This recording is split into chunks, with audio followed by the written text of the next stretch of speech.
Bismillah. Assalamualaikum warahmatullahi wabarakatuh. Alhamdulillahi rabbil alamin. Alhamdulillahilladzi an'amana bi ni'matil iman wal islam. Asyhadu an la ilaha illallah wahdahu la syarika lah wa asyhadu anna Muhammadan abduhu wa rasuluhu la nabiyya wa la rasula ba'dah. Ikhwani fillah rahimakumullah. Kembali Allah pertemukan kita di subuh yang mulia ini. Sebagaimana biasanya masih dalam agenda yang sama. Kita awali pagi hari ini dengan membersamai diri kita dengan hadis-hadis Rasulullah sallallahu alaihi wasallam. Ketika kita memang secara umur biologis, masa ataupun waktu kita tidak mampu membersamai diri dengan Rasulullah secara langsung, karena memang sudah menjadi fitrah dari kehidupan bahwa yang nama manusia pasti ada batasan waktu yang telah Allah berikan di atas permukaan bumi ini untuk menjalani kehidupan. Dan kita sudah ketahui bersama bahwa Rasulullah sudah duluan mendahului kita kembali kepada Allah. Dan juga pastinya kita belum sempat langsung bertatap muka, bertatap wajah, bermajelis langsung mendengar sabda-sabda Rasulullah dari lisan beliau. Namun demikian, pastinya kita umat Muhammad yang mencintainya, umat Rasulullah sallallahu alaihi wasallam yang merindukan pertemuan dengannya nanti pada hari kiamat, kita pasti akan melakukan hal-hal terbaik untuk Nabi kita. Kita pasti akan melakukan hal-hal terbaik untuk diri kita pada hakikatnya juga, yang nantinya kita akan mendapatkan syafaat mudah-mudahan dari baginda Rasulullah sallallahu alaihi wasallam lewat izinnya Allah Subhanahu wa taala. Dari itu, di antara hal yang perlu dilakukan adalah hendaknya hari-hari yang kita jalani tidak lepas dari mendengar sabda-sabdanya Rasulullah SAW, dan kita juga berusaha untuk mengamalkan sunnah beliau semampu kita. Apabila itu merupakan sunnah yang memiliki hukum derajat wajib, maka kita pun bersegera melakukannya tanpa menunda. Sedangkan kalau memang itu sunnah yang bersifat sunnah yang tidak derajatnya wajib, kita pun juga berusaha untuk melakukannya semampu kita, secara pelan-pelan, tanpa harus memaksa diri. Namun pastinya lewat kesadaran, lewat sebuah ketekunan jiwa, nantinya kita akan dapat juga membiasakan diri kita untuk mengamalkan sunnah-sunnah tersebut. Walaupun memang bagi orang-orang tertentu perbuatan-perbuatan sunnah ini harus dipaksakan dirinya untuk melakukan. Kalau nggak dipaksakan maka akan luput, akan hilang, dan akan membuat kita nanti malas. Sampai kita kembali kepada Allah belum pun kita mengamalkan ataupun memperbanyak sunnah-sunnah Rasulullah. Bagi orang tertentu memang harus dipaksakan. Namun ada orang tertentu makin dipaksakan, makin pula dia takutnya nanti benci. Dia malah benci, malah menghindari diri dari yang namanya kebaikan-kebaikan, karena seakan-akan kebaikan itu memberatkan. Padahal hakikatnya itu tidak. Kebaikan itu pasti membawa kenikmatan. Maka sebenarnya menjadi orang baik itu adalah sebuah kenikmatan. Menjadi orang baik itu adalah merupakan sebuah kenikmatan yang sangat luar biasa besar. Bahasa lainnya, nikmat jadi orang baik. Sangatlah nikmat jadi orang baik. Maka jangan pernah bosan jadi orang baik. Jangan pernah bosan menjadi orang baik. Teruslah berbuat baik, teruslah menjadi orang baik, sampai kita diberikan balasan dari Allah, oleh Allah dari kebaikan kita. Sampai kita kembali kepada Allah Subhanahu wa taala. Wa'bud rabbaka Apa kata Allah? Wa'bud rabbaka hatta ya'tiyakal yaqin. Hendaklah kamu beristiqomah dalam tunduk patuh menjalankan perintah Allah. Sampai kapan? Hatta ya'tiyakal yaqin. Sampai datang keyakinan kepadamu. Apa keyakinan di sini? Kematian. Karena itu sesuatu yang harus diyakini benar adanya. Pasti. Kullu nafsin dha'iqatul maut. Kullu nafsin dha'iqatul maut. Setiap yang bernyawa pasti nanti akan merasakan kematian. Maka di sini ada siratan makna apa? Ketika Allah perintahkan kepada kita selaku hambanya untuk beribadah kepadanya, ya, beribadah terus menerus sampai kita datang kematian. Maksudnya apa? Istiqomahlah kamu dalam ibadahmu itu, dalam ketakwaanmu itu sampai kamu mati. Dan ini juga tersirat dari Al-Quran surah Ali Imran yang sering dibacakan oleh para khatib di atas mimbar-mimbar Jumat. Ya ayyuhalladzina amanu ittaqullaha haqqa tuqatih. Ya ayyuhalladzina amanu ittaqullaha haqqa tuqatih wa la tamutunna illa wa antum muslimun. Hai orang-orang yang telah beriman kepada Allah, yang telah memurnikan imannya kepada Allah, yang tanpa tercampur sedikit pun dengan kesyirikan. Hendaklah, kata Allah, hendaklah Allah menyampaikan kepada kita yang telah beriman ini, bertakwa kepada Allah dengan sebenar-benar takwa. Wala tamutunna illa wa antum muslimun. Dan janganlah engkau mati melainkan dalam keadaan Islam, dalam keadaan muslim, dalam keadaan berserah diri. Di sini apa makna tersirat? Wala tamutunna illa wa antum muslimun. Setelah sebelumnya Allah perintahkan kita untuk bertakwa dengan sesungguh-sungguhnya kepada Allah, berarti istiqomahlah kamu. Itu maksudnya. Beristiqomahlah kamu dengan takwa yang telah kamu miliki tadi. Sampai kapan? Istiqomah sampai mati. Itu maksudnya. Wala tamutunna illa wa antum muslimun. Dan janganlah engkau mati melainkan dalam keadaan Islam. Janganlah engkau mati kecuali kamu sudah berserah diri. Dan beristiqomahlah kamu, maksudnya dengan ketakwaanmu itu sampai kamu kembali kepada Allah.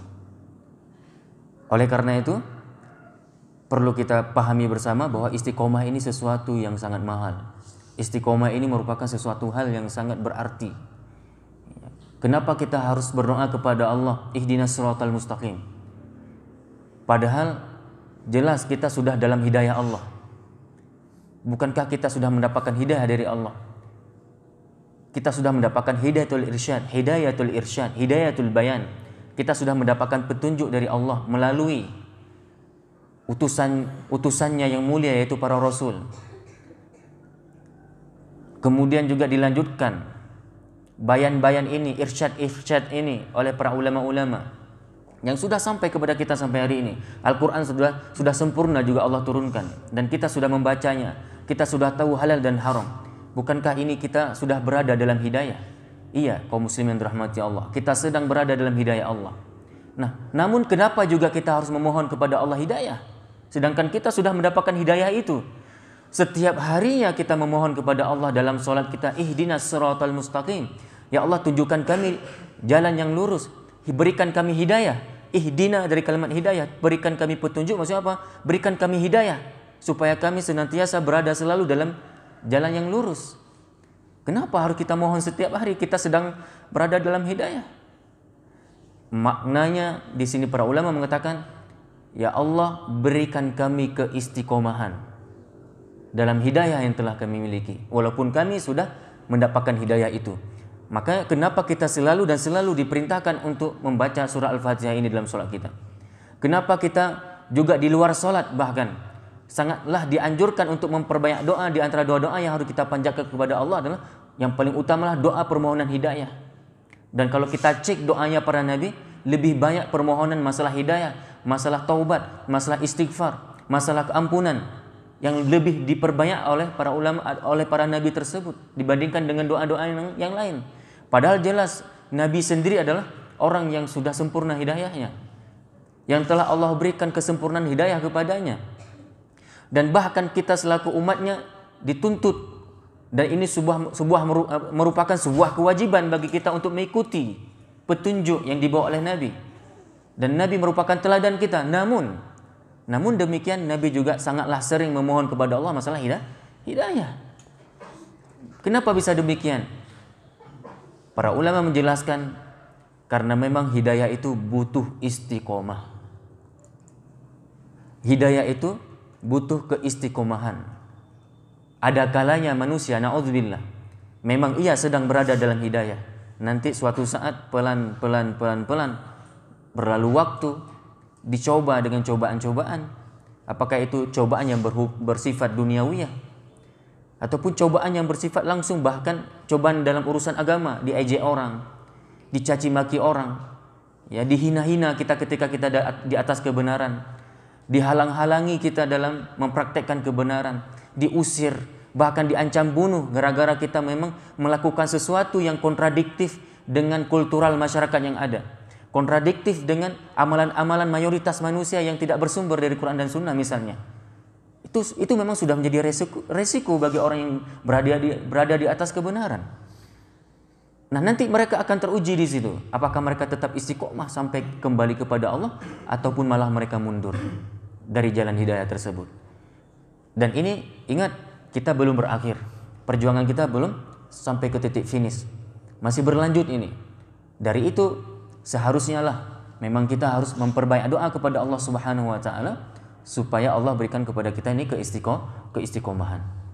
Dan di antara hal yang paling penting yang harus kita miliki, yang harus kita lakukan supaya hidayah, ketakwaan yang sudah kita miliki ini selalu terawat sampai kita kembali kepadanya, kepada Allah Subhanahu wa taala, ada banyak hal pastinya harus dilakukan, dan di antaranya adalah hendaknya kita membersamai diri kita selalu dengan orang-orang benar, orang-orang soleh. Allah Subhanahu wa taala berfirman, "Ya ayyuhalladzina amanu taqullah." Hai orang-orang yang beriman, bertakwalah kamu kepada Allah. Sama-sama kita perhatikan ayat ini kaum muslimin. Ketika Allah memerintahkan kita untuk bertakwa kepadanya, Allah tidak hanya sekedar memerintahkan titik sampai di situ. Seakan-akan Allah menyampaikan lanjutan ayat berikutnya apa? Dan. Kalau memang kamu sudah bertakwa kepadaku wahai hambaku, maka tolong rawat ketakwaanmu itu. Tolong kamu jaga ketakwaanmu itu. Karena kamu belum tentu bisa bertakwa kepadaku sampai kamu mati. Oleh karena itu Allah memberi solusi di ayat selanjutnya, ataupun di sambungan ayat berikutnya, yang mana Allah menyatakan, Ya ayyuhalladzina amanu taqullah wa kunu ma'as shadiqin. Dan setelah engkau bertakwa, hendaklah. Di sini fi'il amar, perintah, keharusan. Keharusan apa? Keharusan bagi kita yang telah bertakwa kepada Allah untuk merawat ketakwaan kita. Dalam artian apa? Hendaknya kita dengan ketakwaan ini harus kita istiqomah di atas takwa tersebut. Bagaimana? Wa kunu ma'as shadiqin. Allah kasih solusi, hendaklah kamu membersamai dirimu dengan orang-orang benar. Wa kunu ma'as shadiqin. Hendaklah setelah kamu bertakwa, supaya kamu istiqomah dengan ketakwaanmu itu, kamu membersamai diri dengan orang-orang yang telah bertakwa juga. Wa kunu ma'as shadiqin, orang-orang yang benar. Penting kaum muslimin kalau kita selalu membersamai diri dengan orang benar. Sangatlah penting dalam hidup ini. Dan di antara nikmat juga yang Allah berikan kepada kita adalah ketika kita diperbanyak oleh Allah dalam kehidupan ini teman-teman soleh. Kenapa? Karena orang-orang soleh akan merawat iman kita, akan menjadi penyebab-penyebab nantinya orang-orang yang dapat merawat, memupuk, menyiram, ya, iman kita ini selalu subur. Namun kalau hidup kita ini eksklusif, kalau hidup kita ini sendirian, walaupun kita sudah bertakwa kepada Allah, dikhawatirkan nanti tidak mampu kita mempertahankan ketakwaan ini sampai kita kembali kepada Allah. Saudaraku yang dirahmati Allah Subhanahu wa taala, dari itu kami mengajak dari kami pribadi dan juga para hadirin semuanya, jamaah kajian rutinitas subuh yang dirahmati Allah Subhanahu wa taala, hendaknya kita tidak pernah lewati, janganlah kita pernah lewati hari-hari, melainkan kita isi hari-hari tersebut dengan nilai-nilai takwa, dan kita juga ya rawat ketakwaan kita tersebut dengan membersamai diri kita dengan orang-orang soleh. Allah Subhanahu wa taala berfirman dalam hal takwa ini, hendaknya kita harus saling tolong menolong dalam menjaga ketakwaan, dalam menghidupkan nilai-nilai takwa dalam kehidupan. Allah menyampaikan dalam surah Al-Maidah di dalam potongan ayat tersebut, ayat kedua ya, Allah berfirman wa ta'awanu 'alal birri wat taqwa. Ya, coba.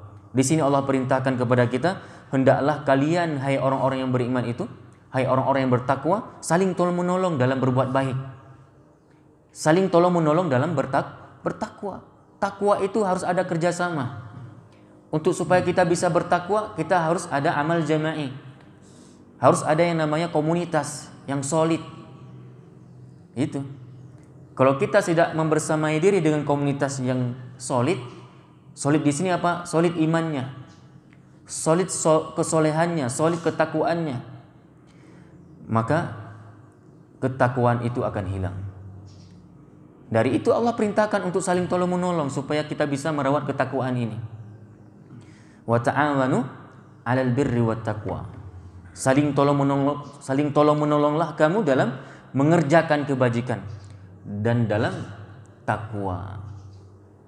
Kemudian Allah Subhanahu wa taala berfirman dalam Quran surat Al-Asr ayat 1 sampai ke 3.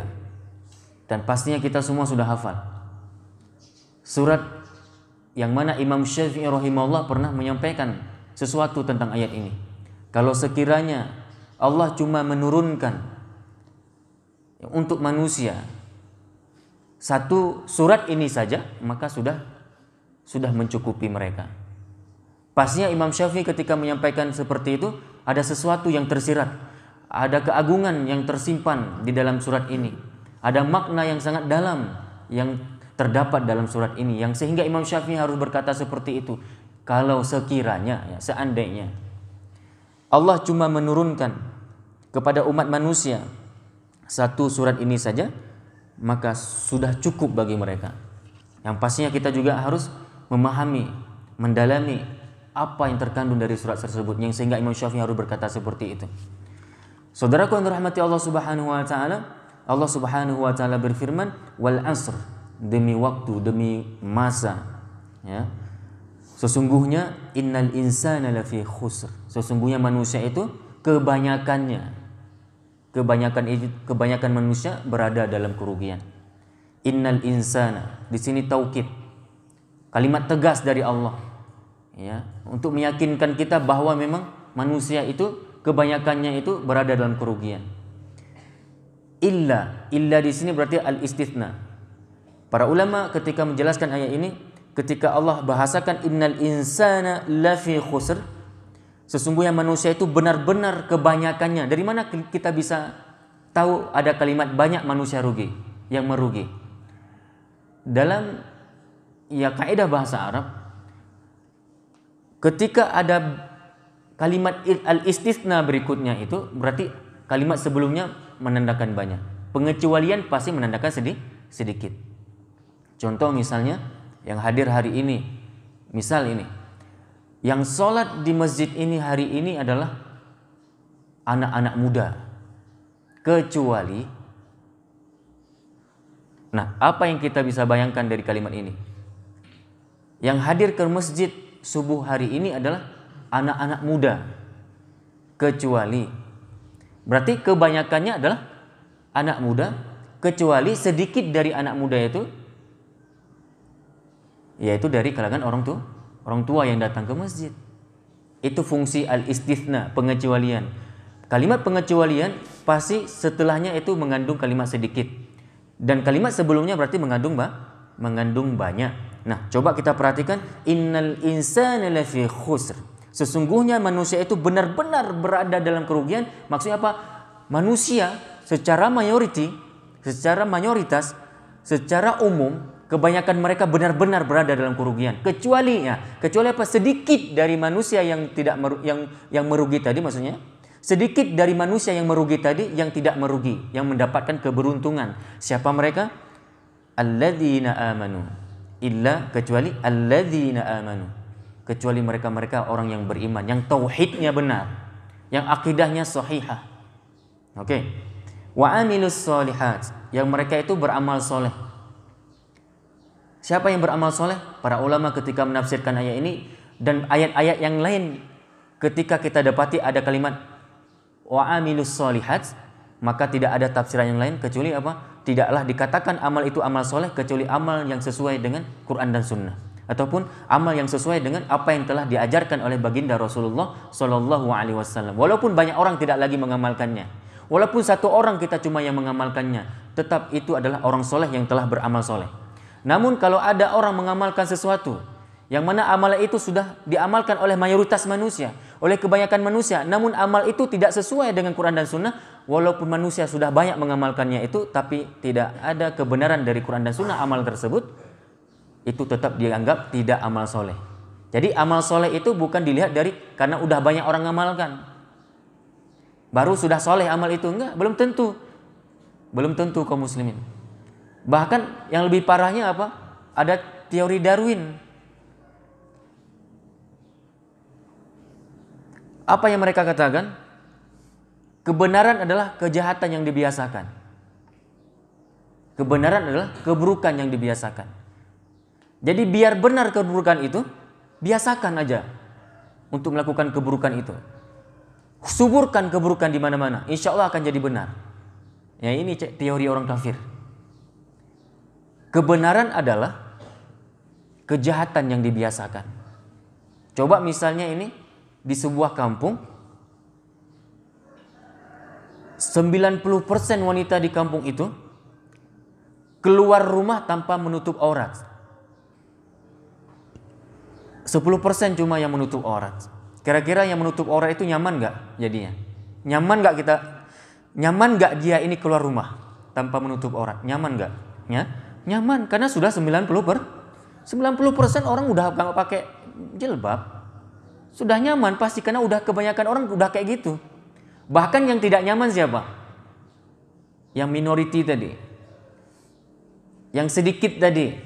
Yang pakai jilbab besar malah jadi risih dia keluar rumah. Betul. Kenapa bisa demikian? Karena sudah memasyarakat keburukan tadi. Sudah mengakar di tengah-tengah kehidupan keburukan tadi. Sehingga sulitlah untuk diatasi. Yang bahkan sampai ke derajat apa? Malah jadi benar. Padahal jelas itu keburukan. Coba bayangkan satu kampung orang gak sholat. 1-2 orang cuma ke masjid. Itu dilihat-lihat orang coba. Kita jadi malas ke masjid. Gara-gara suasana kampung yang tidak semangat untuk beribadah kepada Allah. Pengaruh kaum muslimin. Narkoba misalnya, kalau satu kampung semua hisap narkoba. Dari Amareja sampai masyarakat semua kena narkoba. Sehingga jadi narkoba itu biasa-biasa saja. Kampung narkoba jadinya. Ini teori orang-orang kafir. Kalau nggak salah saya, nanti kita cek lagi. Ini pernah dinyatakan oleh Darwin, ya, Darwin dan pengikut-pengikutnya, Darwinisme. Mereka mengatakan apa? Kebenaran adalah kejahatan yang dibiasakan. Maka dulu di Eropa itu wanita-wanita mereka bajunya bagus, boleh cek dalam sejarah. Baju-baju mereka itu sopan, roknya ada, pakai rok, bajunya longgar, berjilbab bahkan. Kemudian muncullah kaum-kaum liberalis untuk supaya wanita ini bebas, jangan tertekan seperti ini. Jangan ya memakai pakaian-pakaian seperti ini.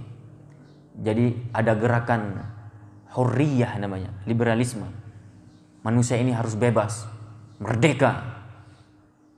Dengan nilai-nilai apa? Ya kebebasan tanpa beragama pastinya. Tidak ada nilai-nilai wahyu lagi. Hidup tanpa wahyu tapi pakai akal. Pakai apa? Pakai akal. Wallahu a'lam bishawab. Jadi illal ladzina amanu, kecuali orang-orang yang beriman dan yang beramal soleh. Para ulama juga ketika menafsirkan amanu di sini apa? Kecuali mereka-mereka yang ikhlas dalam beramal. Ini tafsirannya. Dan ini merupakan juga syarat diterimanya sebuah amalan, yaitu ikhlas. Wa amilus solihat mutaba'atir rasul. Dia beramal sesuai dengan sunnah Rasulullah. Jadi makna tersirat apa? Illal ladzina amanu wa amilus solihat. Kecuali mereka-mereka yang beriman, maksudnya apa? Mereka-mereka yang ikhlas dalam beribadah, wa amilus solihat, dan mereka tidak sekedar ikhlas saja dalam beribadah, tapi mereka mengikuti sunnah dalam beribadah. wa tawasaw bil haqq, yaitu yang saling menasihati di atas kebenaran, di atas takwa, wa tawasaw bis sabr, dan yang saling menasihati di atas kesabaran. Kenapa? Untuk beriman kepada Allah, untuk beramal soleh, untuk menegakkan kebenaran, itu pasti ada tantangan. Maka ada yang namanya wa tawasaw bis sabr. Harus ada kesabaran. Sabar dalam beriman, sabar dalam beramal soleh, sabar dalam dakwah. Karena apa? Ketiga amal besar ini penuh ujian. Pasti kita akan berhadapan dengan ujian-ujian, mau kecil ataupun besar. Wallahu a'lam bissawab. Ini dulu yang dapat kami sampaikan sekilas mukaddimah pembahasan mengenai tolong-menolong dalam kebaikan dan takwa. Mudah-mudahan kita diberikan keistiqomahan oleh Allah Subhanahu wa taala untuk selalu dan selalu berada di atas jalan kebenaran ini sampai kita kembali kepada Allah Subhanahu wa taala. Demikian kita padai dengan doa kafaratul majlis. Subhanakallahumma wa bihamdika asyhadu an la ilaha illa anta astaghfiruka wa atubu ilaik. Wassalamualaikum warahmatullahi wabarakatuh.